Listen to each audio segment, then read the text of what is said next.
What's up guys, selamat datang ke Azimwa Channel. Okay, untuk video kali ni aku nak buat projek RC lagi. So kali ni aku nak buat lampu drag.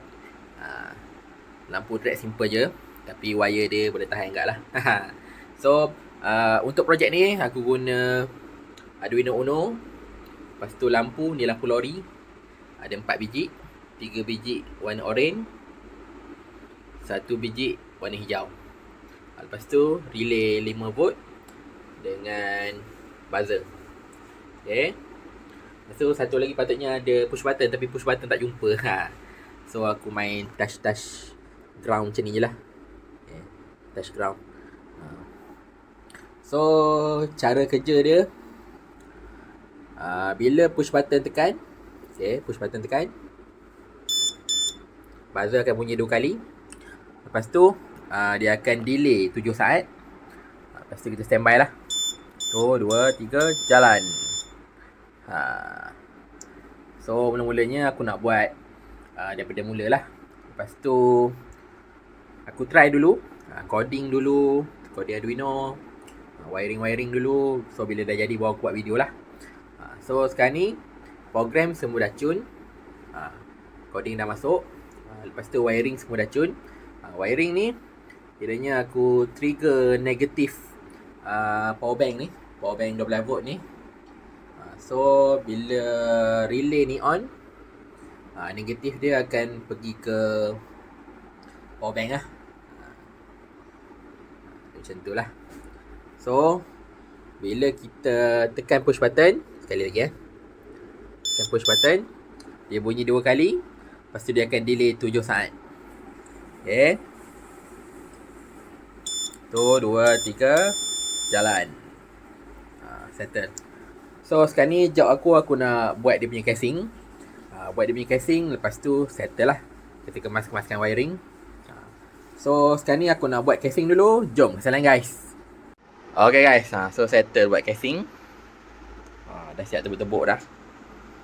Bahagian belakang ni aku buat switch on off. Okay, dah siap cat dah. So untuk casing ni aku pakai casing wire 2 inci. So barang-barang ni nanti aku akan pasang lah. Semua dah boleh PMP lah. Cuma wiring ni aku kena kemaskan. Satu penambahan aku nak tambah remote. Maknanya kita boleh on lampu ni daripada jauh je lah pakai remote. Okay. So dalam video kali ni aku tak nak buat time lapse. Aku nak buat dulu wiring slow. Nanti dah siap aku akan tunjuk lah hasil dia macam mana. Okay, jom kita lain guys. Okay guys, so settle wiring. Banyak wire guys. Nak hidupkan 4 lampu ni je. Tapi wiring dia. So lampu ni dah function. So tinggal nak fitting wire lah. Masuk balik dalam casing ni. Lepas tu siap lah. Okay. So dah siap, nanti aku akan tunjuk lah hasil dia macam mana. Okay, saya layan guys.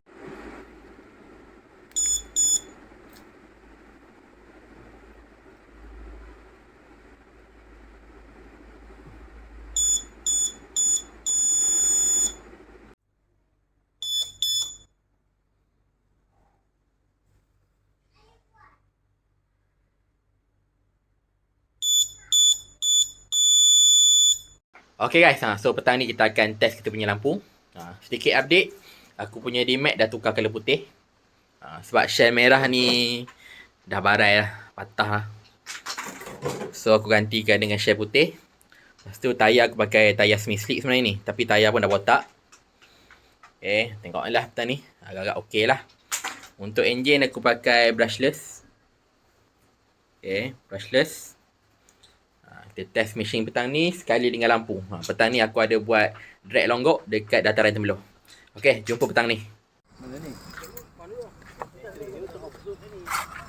Saya kalah dengan ni. Nanti dah orang tak main off-road, kita main off-road je lah.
Kami jangan